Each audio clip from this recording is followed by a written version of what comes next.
Hey y'all, Patrick James, Cold Dead Hands, Black Coffee Perspectives, and now Into the Fray with Jon Double Tap Britain, Midnight Munchies, Food for Thought, Cold Dead Hands, and Into the Fray. Into the Fray. And today, into the fray we go. We're going to get back to our Cold Dead Hands roots a little bit. Yes, we are. And we're gonna jump into the fray of gun control in America. The land of the free, home of the brave. You know, got that little Bill of Rights thing that protects certain things that we possess. You mean the Second Amendment? Yes! The Second Amendment. That shall not be infringed. Shall not be infringed, but yet. But yet. It was. And we're going to talk about those little bitty federal laws. You know how they came about. So, Jon, take us down the rabbit hole of the first federal gun control act. Well, I don't have a fully automatic weapon because... You don't? No. I have a fully... I don't either. I have a fully semi-automatic weapon. I do. But and it's scary. It's black. Well, his is black. Mine's tan because I like the coyote brown furniture on mine, but the actual receiver is black. And it won't be for long because I'm going to make it look dirty one of these days.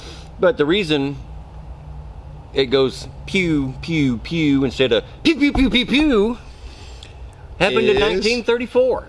The National Firearms Act. Well, first off, I'm going to let him describe that, but I do want to quantify that statement is that a future, or would be in the future, is partially to blame for that as well.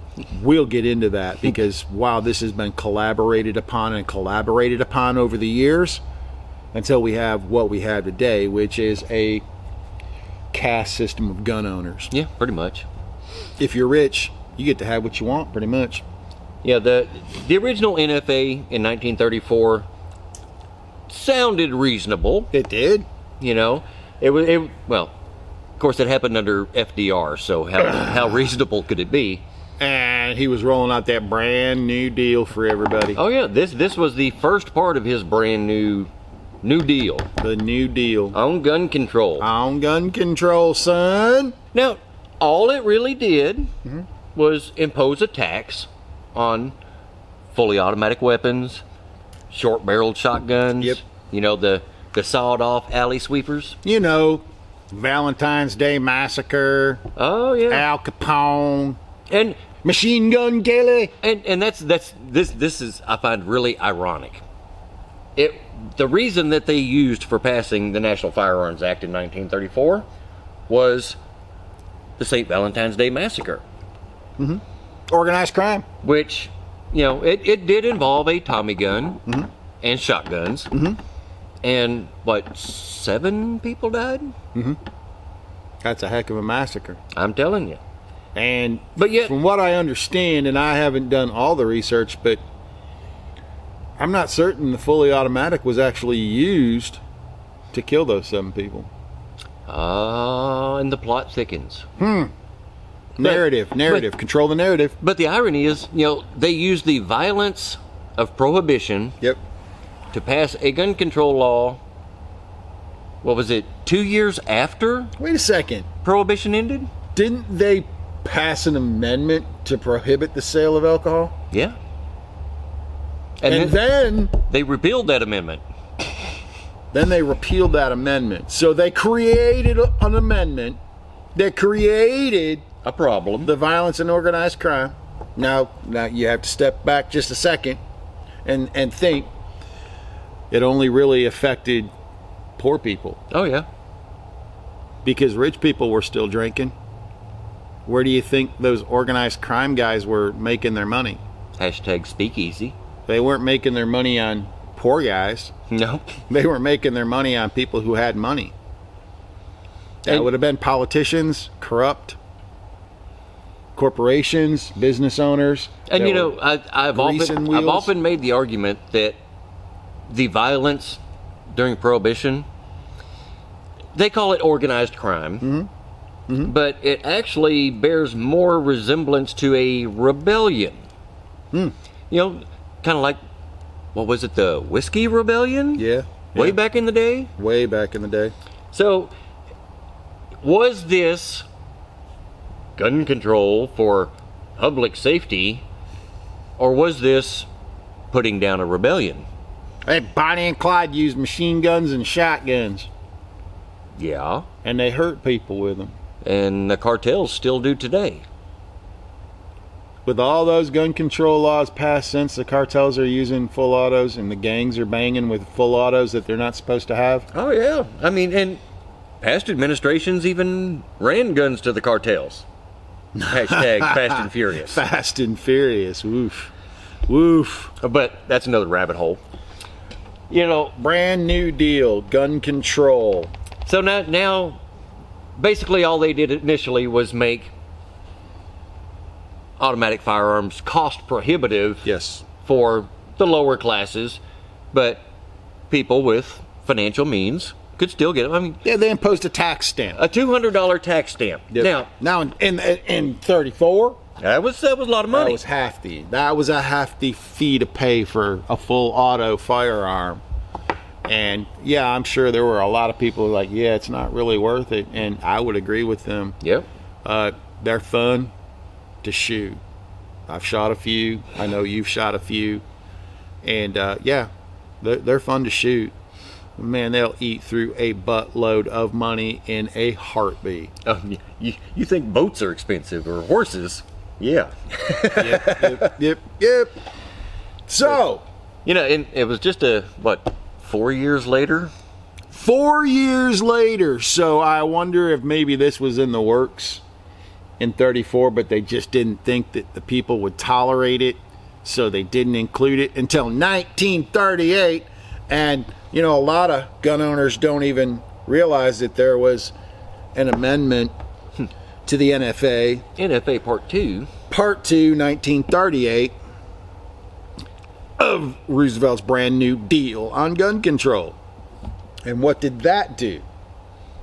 Required the licensing of interstate gun dealers and recording their sales and prohibiting sales to those convicted of crimes of violence. Oh, they took away a guy's right based upon their decision if it was a crime of violence or not. Yeah.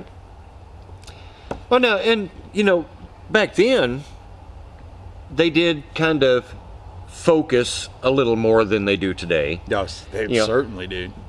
Convicted of crimes of violence. Okay, yeah, that's aimed at the Machine Gun Kellys and the Bonnies and Clyde. And Yeah, but by 1938, they were pretty much done. no, yeah, but they had become Notorious. legends. Legends. Stories of lore. Yeah, graphic novels. They and had magazines. become legends like the gunslingers of the Old West had become legends. Yep, absolutely. You know, dime store novel legends. Killing tons of people, shooting thousands of rounds of ammunition. Yep. You know, fortunately though, it kind of stopped Calmed down. there for a while. For a while, I don't know why, but it did for like 30 years. Yeah. Until FDR was Wannabe. reincarnated in the person of LBJ. Ironically, both identified by their initials more than anything else. And man, it's another name in history that I really have trouble saying. I'm not even going to say it because I don't want to puke all over the screen, but I will say his initials LBJ. Omnibus Crime Control and Safe Streets Act of 1968 and the Gun Control Act of 1968. Wow. Let's 68 throw all of that. was a big year. Wow. All brought on supposedly because of the shooting of Robert Kennedy.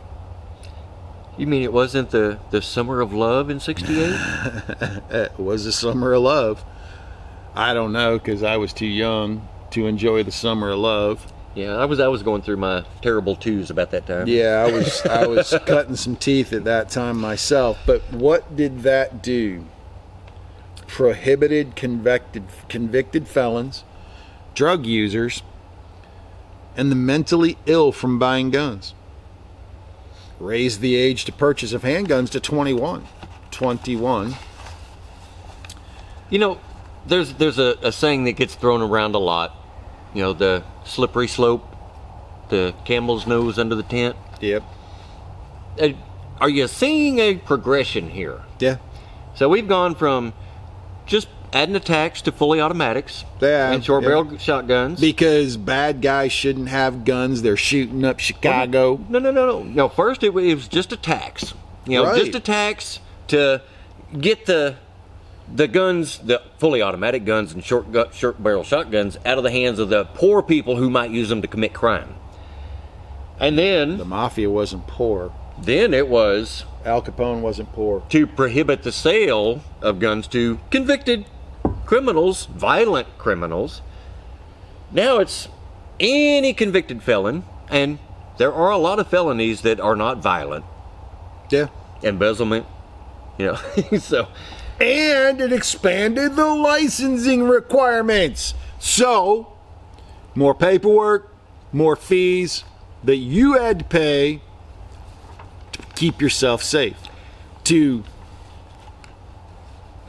be legal, you had to pay more money. You were required by the federal government to exercise your Second Amendment right to defend yourself.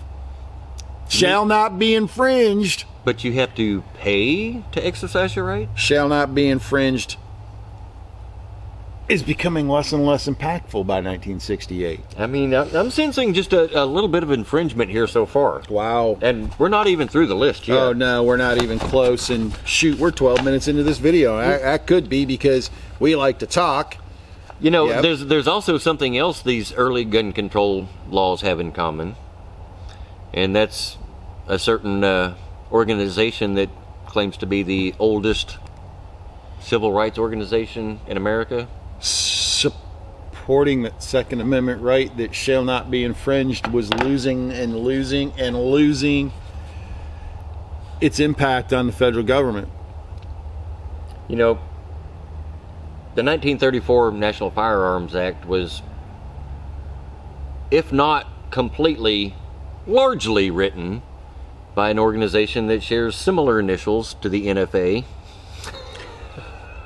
And it was probably the birth of the butters and the footers.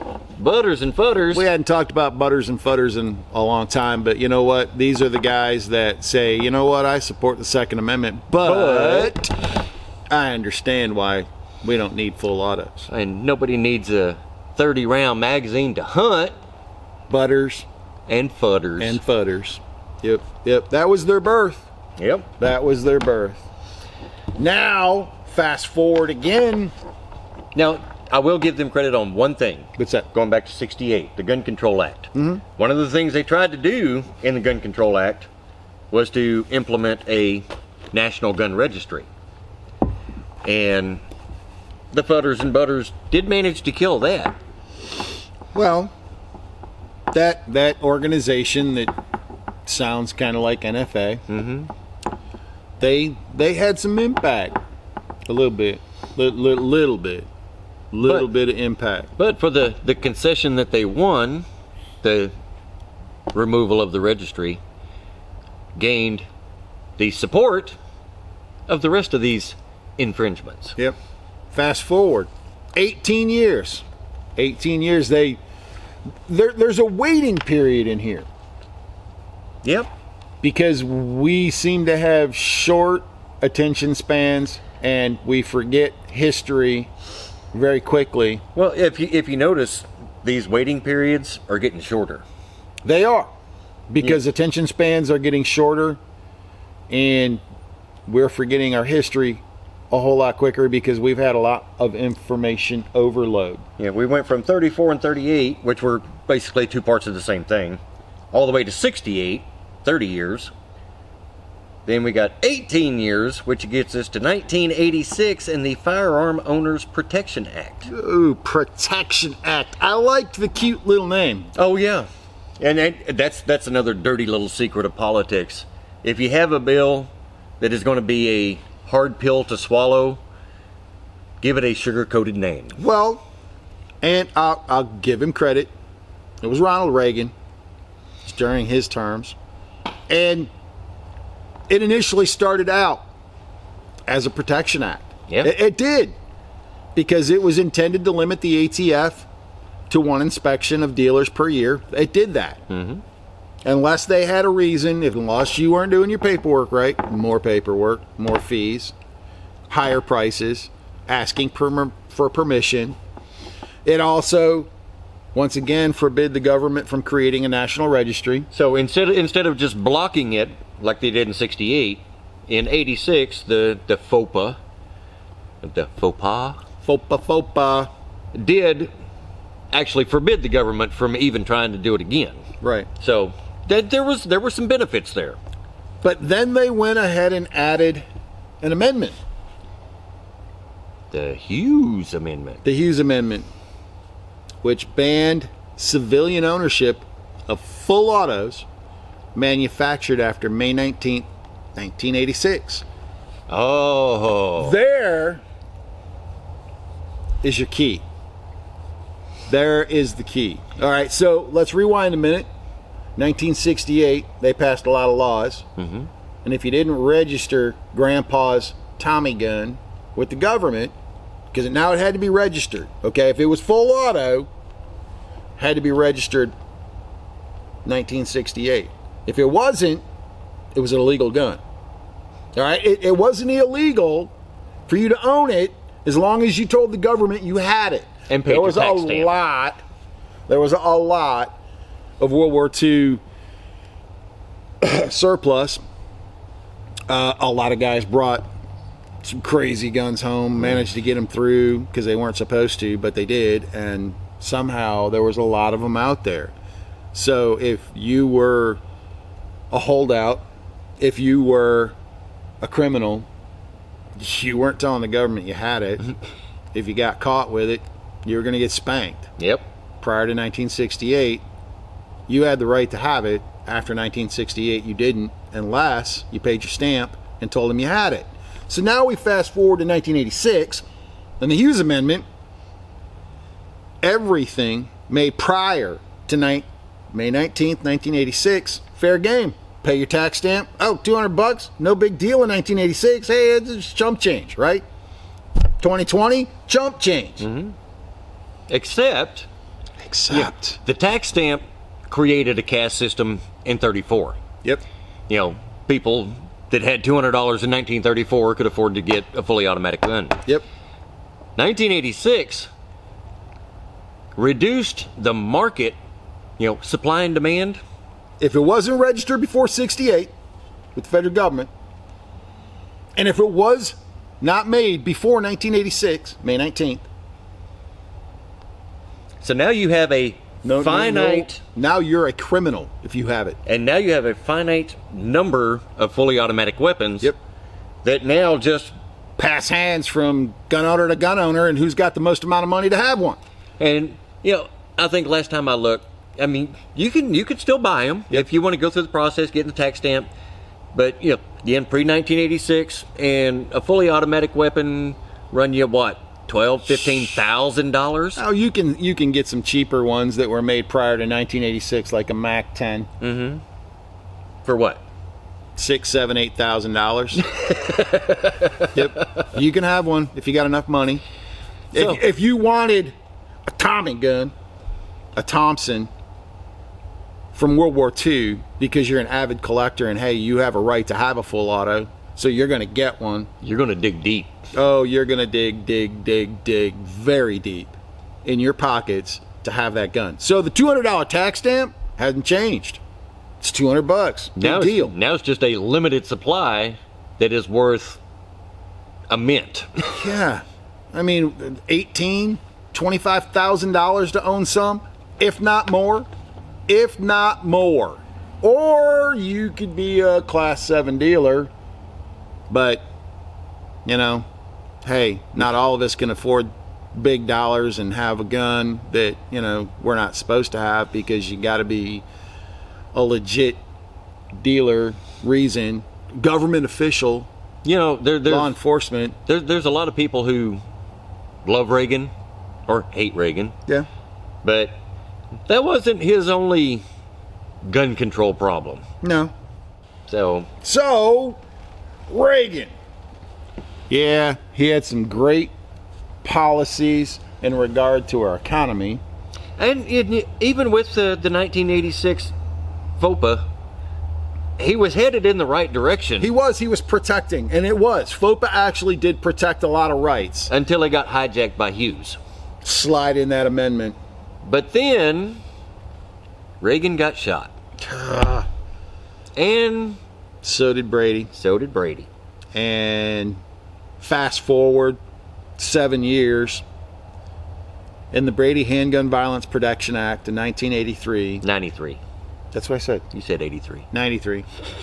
If I'm going to fast forward from 86 to 7 years, that would be 93. So, yes 93. And what did we get with the Brady Violence Prevention Act? The NICS background check system. Woo! Federal government telling gun dealers, yay or nay on your purchase. Now, you got to remember, this comes after they've already started establishing a list of quote-unquote prohibited possessors. Mentally ill. You know, first it was violent criminals. Violent criminals. Then it was all felons, Yep. drug users, mentally ill. And so now you have a demographic Yes. that you can discriminate against. Federally discriminate against, because these are federal laws, by the way. Now, you got to remember, this is 1993. You know, when was our Constitution ratified? 1787? 89? 89. Oh, no, the Bill of Rights was 89. Yes, yes. So you're talking over 200 years. And for that 200 years, every criminal who ever went to prison, when they got out of prison, they got their guns back. Their rights were restored. They didn't have to jump through hoops or hire an attorney to try and expunge a record so they could actually protect themselves, because they were convicted felons of minor crimes. I mean, non-violent anyways. They might not have been minor. They might have ripped somebody off for Them damn horse thieves. Yep. So, guess what? We got the NICS system. Oh, you know, hey, we need to keep those scary things out of the hands of people who don't deserve to have them. So you're either for or against people having their right to defend themselves. And natural right. And you know, this list of prohibited possessors is starting to get more and more broad. Yeah. You know, It's ambiguous. violent criminals, yeah, that you can pretty well define that. You Sure. know, rape, robbery, yada yada yada. Yep. Forcing somebody to do something against their will. Infringing upon unalienable creator bestowed rights. You're taking away somebody's ability to defend themselves against somebody who would infringe. I'm not talking about cops or the government infringing here. I'm talking about a guy who decides that cute little girl over there who smiled at me wants me, and decides he's going to take whatever it is he wants from her because she smiled, or maybe she was wearing something that really turned him on, or maybe he's just pissed off at Women in general. And he forcibly takes something she doesn't want to give, and maybe she did something stupid when she was a teenager, was a convicted felon, and couldn't carry a gun. Yeah, I mean, like I said, you know, there are felonies that aren't violent, you know, like embezzlement. Yeah. You know, you get caught with your hand in the till, you get charged with felony embezzlement. Crap, maybe you just had an ounce of weed. And now you've served your time. You're back out free in society. but you're a second-class citizen because you made a mistake intentionally. You're a bad person, even. Maybe, just maybe, you had purchased an ounce of the devil's cabbage and you were going back to your house so you could sit around naked in your backyard playing the bongos while you smoked a big joint. Maybe that's what happened. Okay, you seem to know that scenario a little too well. There will be no naked bongo playing on this video. Because I do not have to incriminate myself. But because you have Fifth Amendment protection. Exactly. I exercise my rights. But maybe that's what happened to you. That shouldn't have been legal either, but that's a whole other topic. But it was relevant to your rights, unalienable rights. Creator bestowed natural rights to defend yourself. I have a question. Okay, you have all these prohibited possessors. Yep. These are bad people that should never have a gun. Bad mamma jammas. But they can have a knife. Yep. They can drive around in a car. You know, cars do kill people too. Knives kill people. Baseball bats kill people. Well, you can't have a baseball bat in your car. Yeah, you can. As long as you have a baseball glove and a ball in there with it. Why do I have to have a baseball glove and a ball? Because then... that could be a weapon. Yeah. It's like... trust me. You know, carry a bat around with you, the little sawed-off ones that you whack a pike with. For all those that are not checker. Michiganders or Wisconsians or Minnesotans who don't fish for pike because they're, down here in Texas, who fishes for pike? I don't even know what a pike is. Yeah. It's a fish with a lot of teeth that comes up out of the boat and bites you if you ain't got a pike whacker. Let's see. But carry one of those in your car. See, we call it a tire checker. Yep, tire thumper. I did as a truck driver. I had a tire thumper. Still got a tire thumper. You don't. If you have one of those big D-cell mag lights and it don't work, it can be considered a weapon. Absolutely. And the whole point of this little foray here is make you think. Make you think. Make you think. What are they trying to do? And then suddenly, 1993, we get a NICS system. It's like they were planning all of this. And Bill Clinton comes along.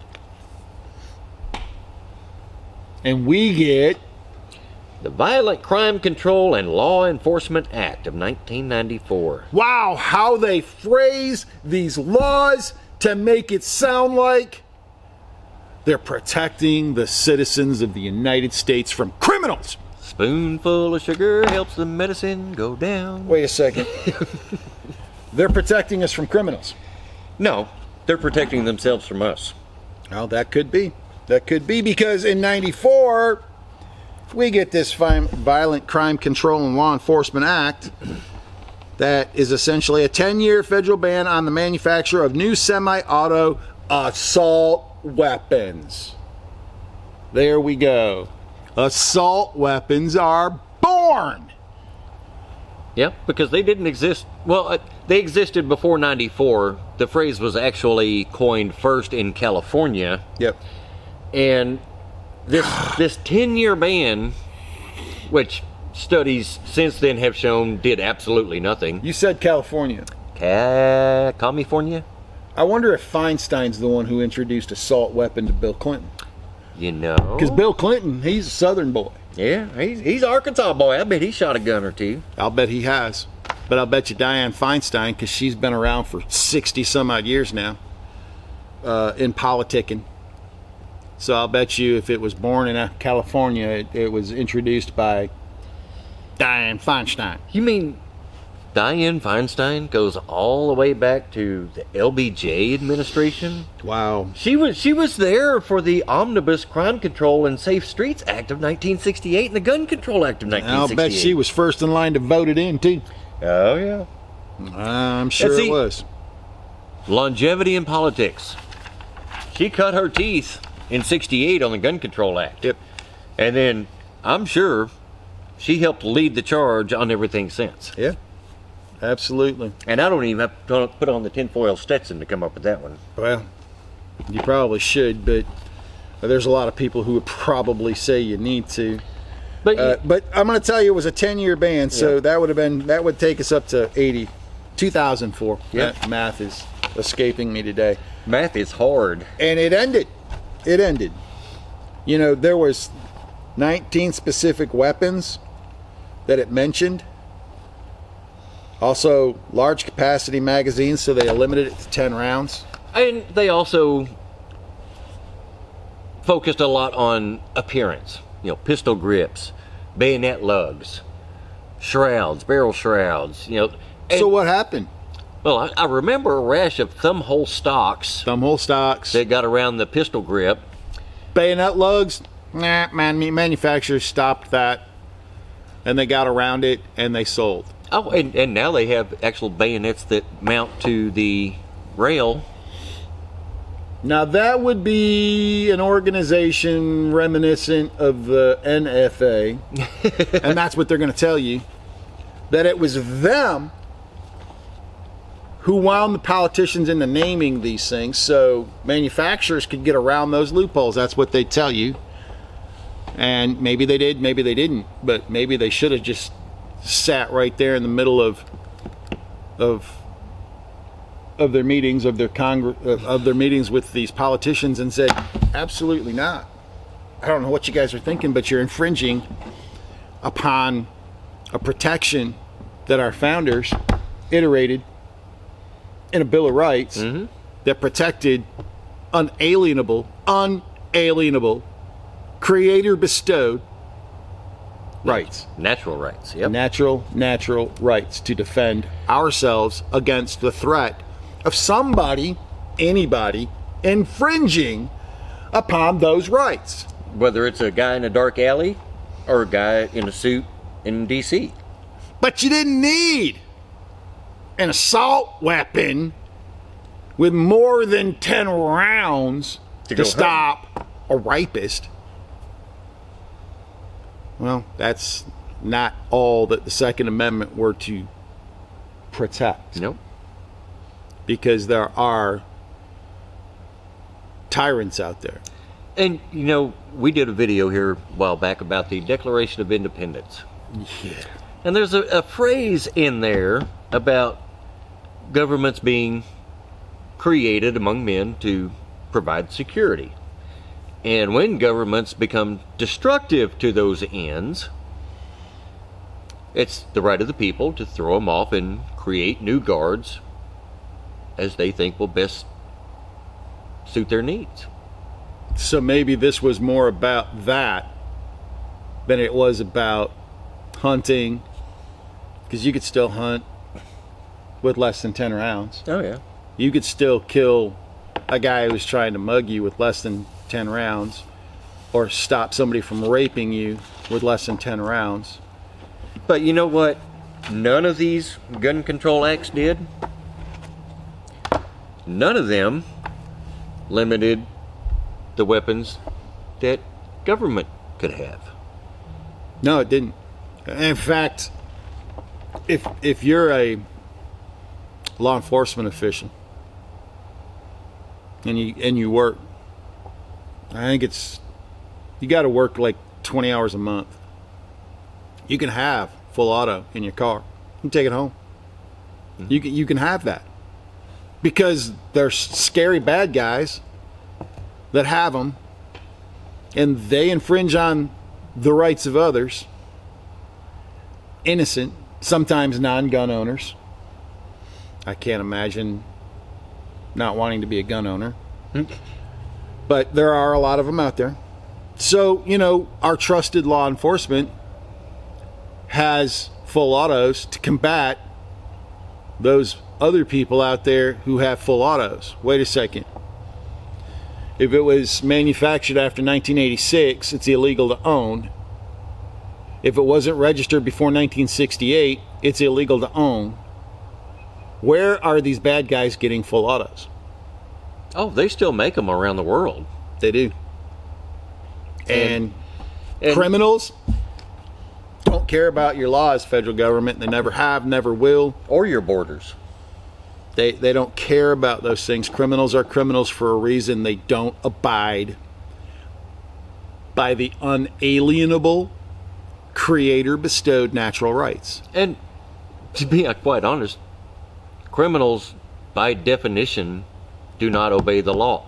Yeah. No matter what the law is. Exactly. Whether it's a law against murder, a law against breaking and entering, a law against owning or carrying a certain kind of gun. But wait They a don't second. care. Gun owners are some of the most law-abiding citizens in the United States. To a fault. Way to a fault, because they ask permission.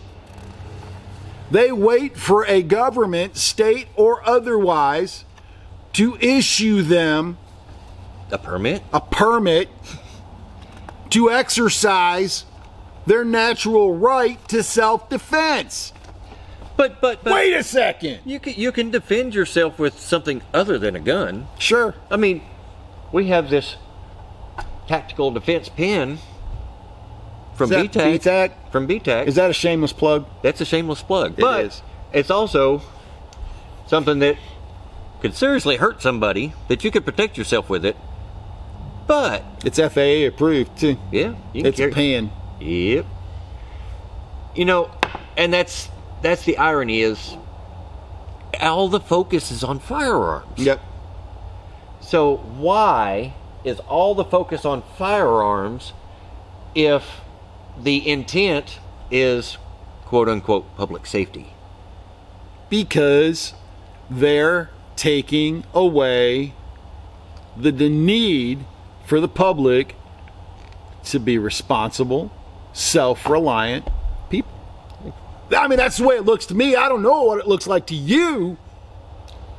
But if I'm preaching to the choir because you believe the way I believe, then this video needs to be shared to every one of your friends from high school who have gone off the deep end, moved to California, and decided those things are scary and nobody needs to have more than that. Because you know what they say every time. You gun owners, y'all just need to compromise a little bit.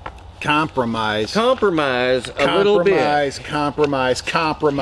How many times have we compromised now? Listen, man, in 2012, it was the 156th millionth background check performed under the law. When did they start performing background checks? I don't know, what did we say? 68. 68? NICS system, 94. 93. 93, NICS, 93. So that's 156th millionth background check with only 1 million rejections. So who is the most law-abiding? Gun owners. Because in order to purchase it, they had to get approved. Yep. And there was probably a lot of error in wanting to buy a gun and not realizing that you weren't going to get approved. And here's the dirty little secret that they don't want to tell you. You don't have to get a background check to buy a gun. And no, it's not the gun show loophole. There is a thing called private sales. Now, you're not going to get a brand new SIG or 1911 or... You might.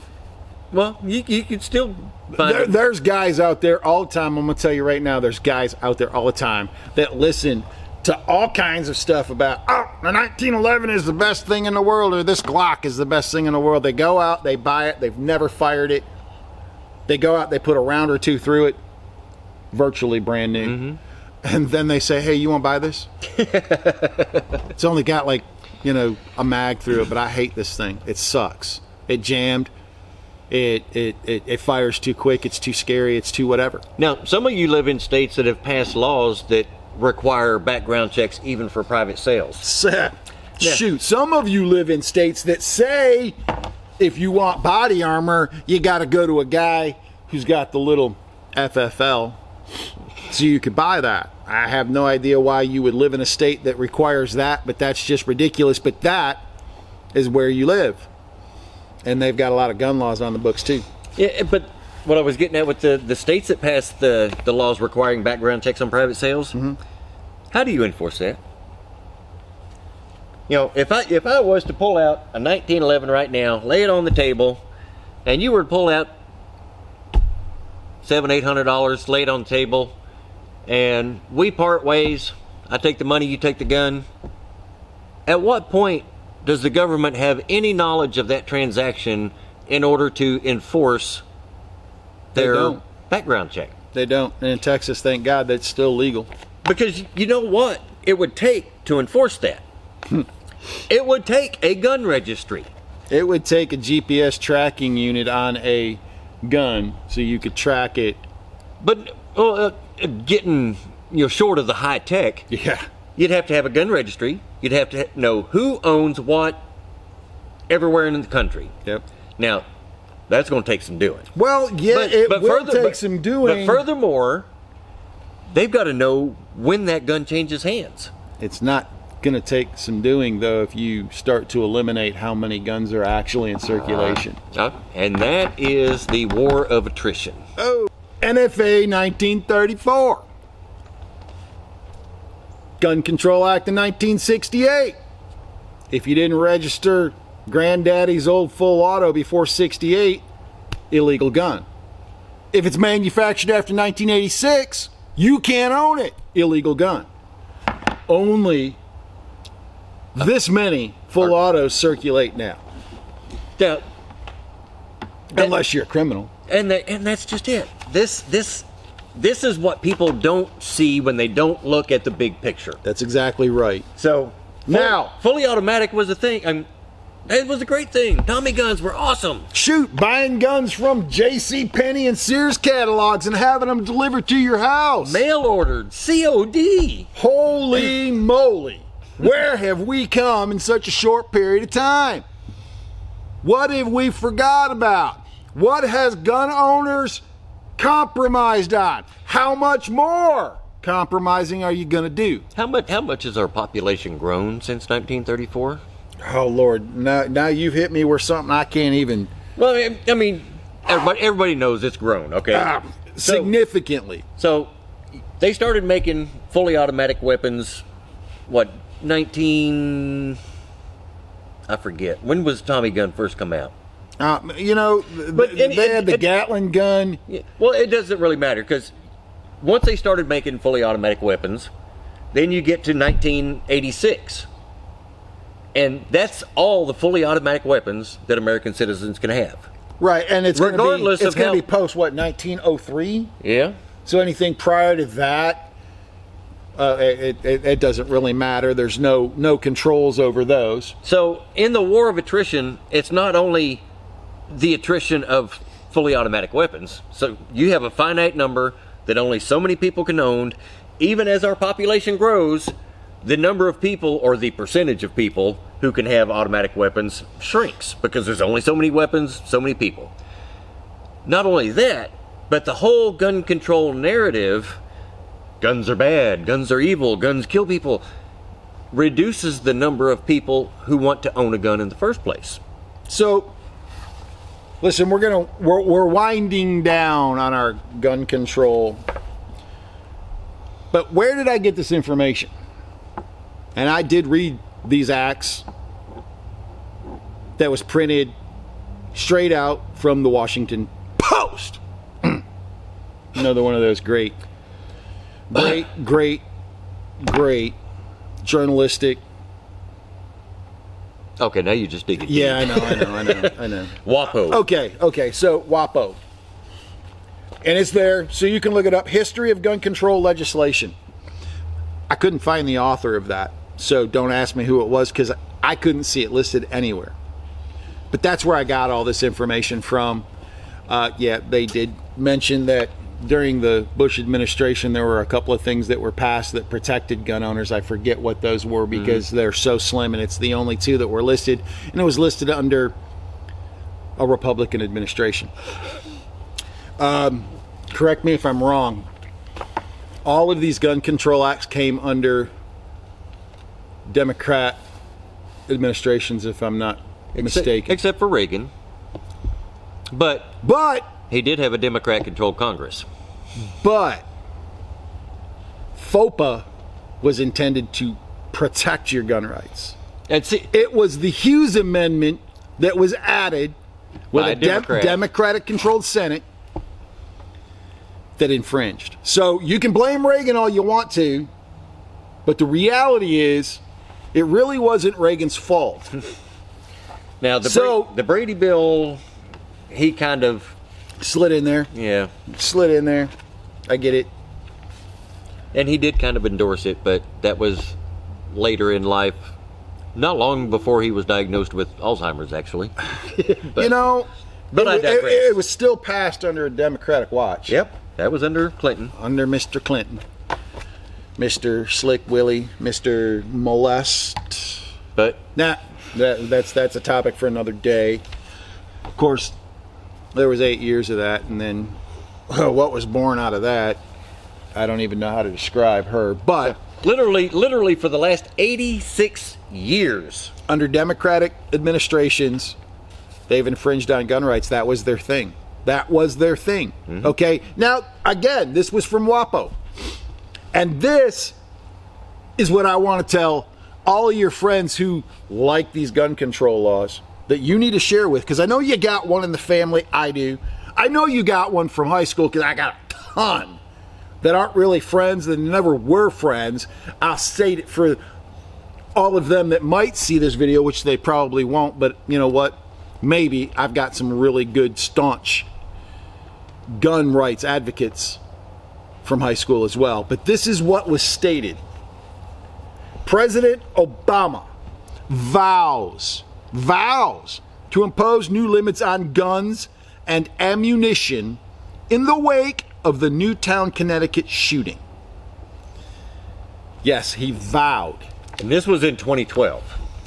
Joe Biden, I think, was his vice president. Yeah. Oh yeah. And what did he do? What did Obama send creepy Uncle Joe to do? Oh well, when he couldn't get it through at the federal level, because Republicans took over in Congress. Republicans took over, and grassroots advocacy flourished like cold dead hands during that time frame. Yep.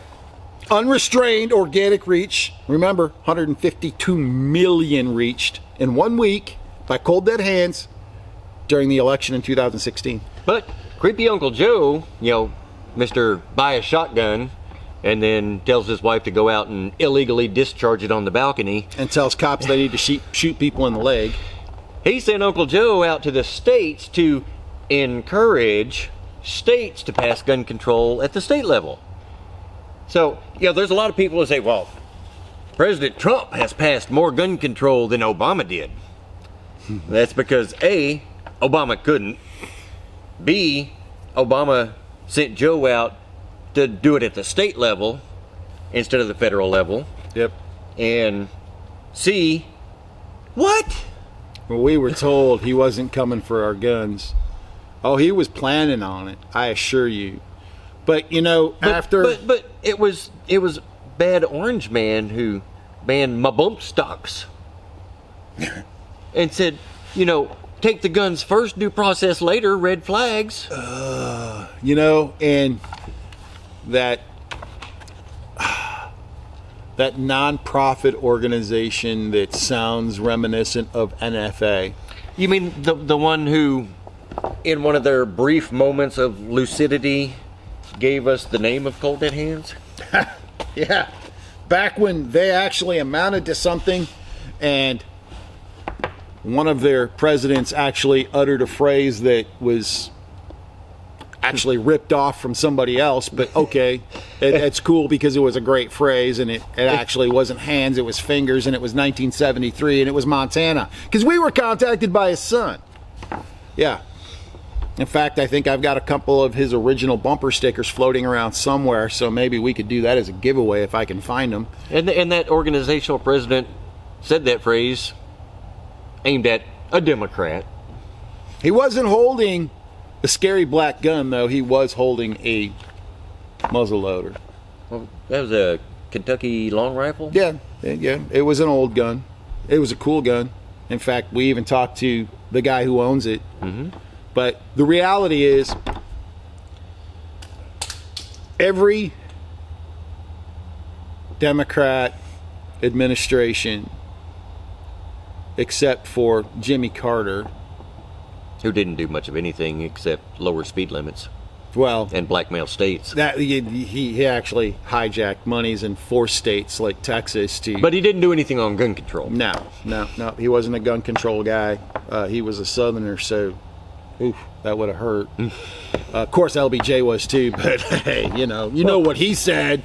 And if you haven't looked at it, well, I'm not going to repeat it because I would have my mouth washed out with soap if I repeated the words that LBJ said. And my mom, she had the cuss word jar. The swear jar. The swear jar, absolutely. We probably need one. And That's my mom. That's what editors are for. My mom was notorious with the fly swatter. I want to promise you. I know there's all kinds of switches and spoons and stuff for saying swear words, but some of the words that LBJ used, my mom would have lost her shit. My mom didn't swear. Well, for some people, LBJ is a swear word. Absolutely, because I have a hard time even saying his name. But anyways, the reality is, it's the Democrats who've been taking your guns away. Uncle Joe, who we're talking about now voting for. Oh, we're going to vote for Joe Jorgensen, the Libertarian Party. We could go on all day about that. We may have to do a separate video on the JoJo boys. We are going to do a separate video, but I'm going to say this about that right now. Libertarians, why is it that you think you're a viable selection when all it is you want to throw your hat in the ring for the big show? Yep. Why aren't you working in the trenches? Why is it that it only becomes relevant an election year? So, I can't name a single libertarian governor. Nope. Congressman? Senator? Senator? No. What? I can't even name a libertarian in any state house. What? Now, I think I read somewhere that there was like a libertarian railroad commissioner or dog catcher or something like that. Now, there's a guy who's running in Houston.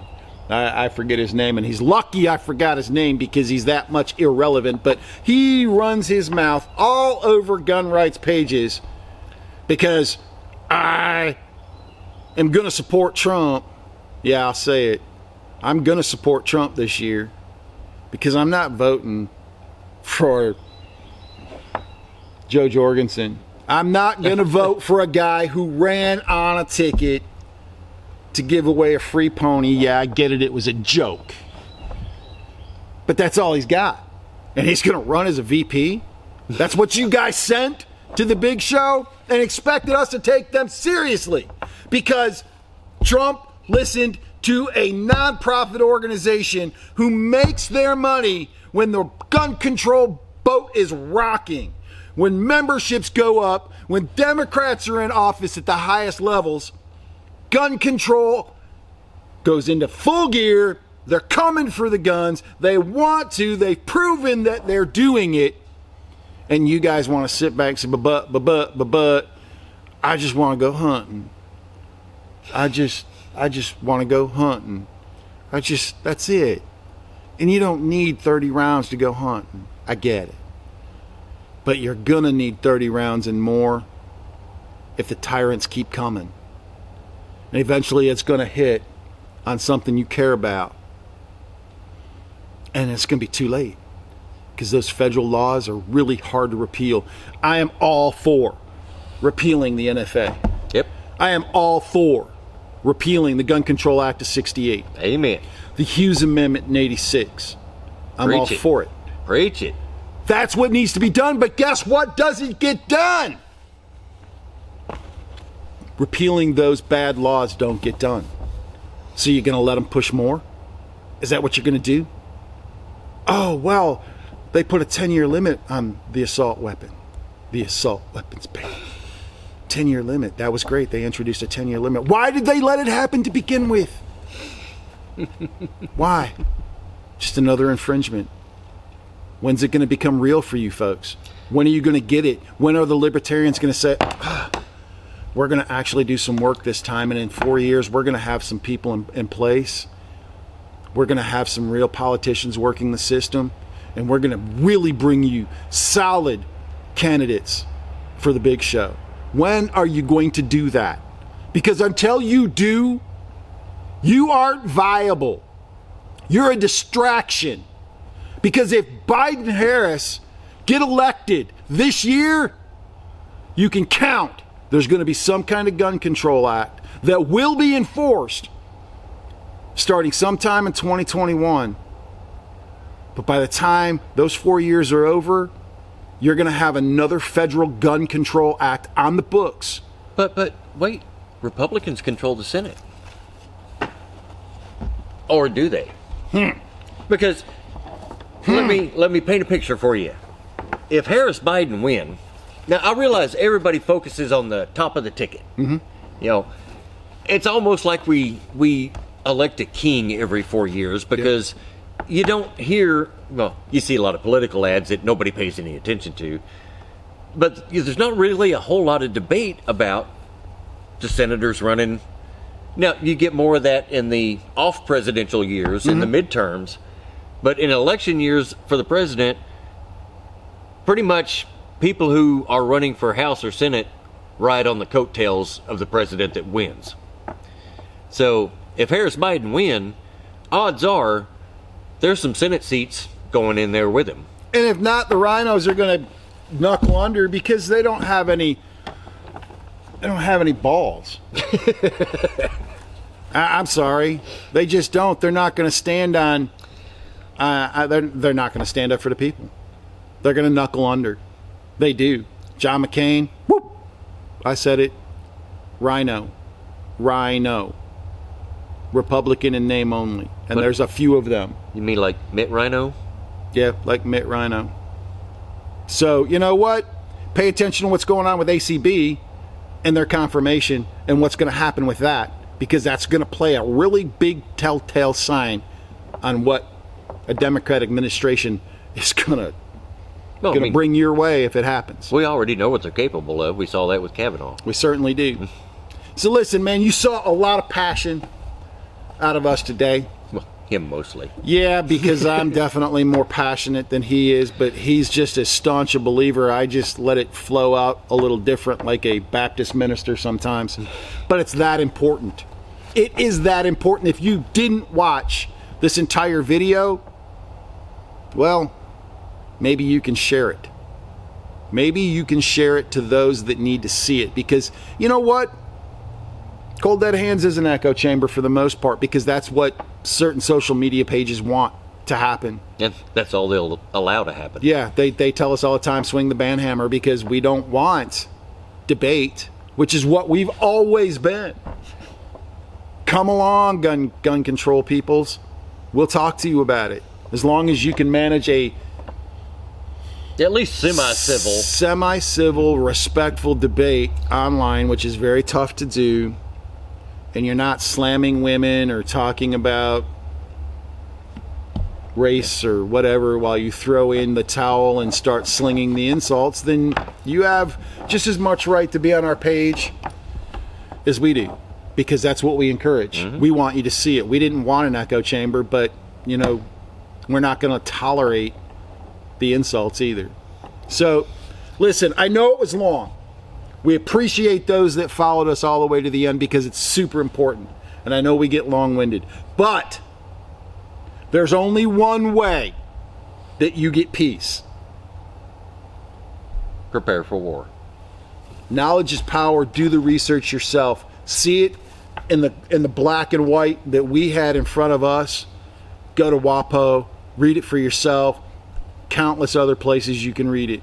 Libertarians, it's time to start doing some work if you want to call yourself constitutionalists, because we do need something fresh in there. I agree. But until then, hey, there's only one choice in my mind. And if you think there's another choice, well, and I'll just throw this in as we close. There's a phrase, an often used phrase, the lesser of two evils.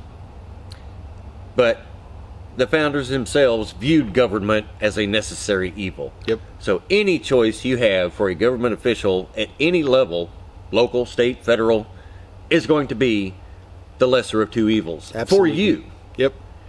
Thanks. Third parties have never existed in America. The ones that have risen up have replaced one of the other two major parties at one point or another. So it's just what it is. Thanks for watching. We appreciate you guys following it to the end. We knew it was long. Take it and share it. It's important. Live long and prosper. Later, guys.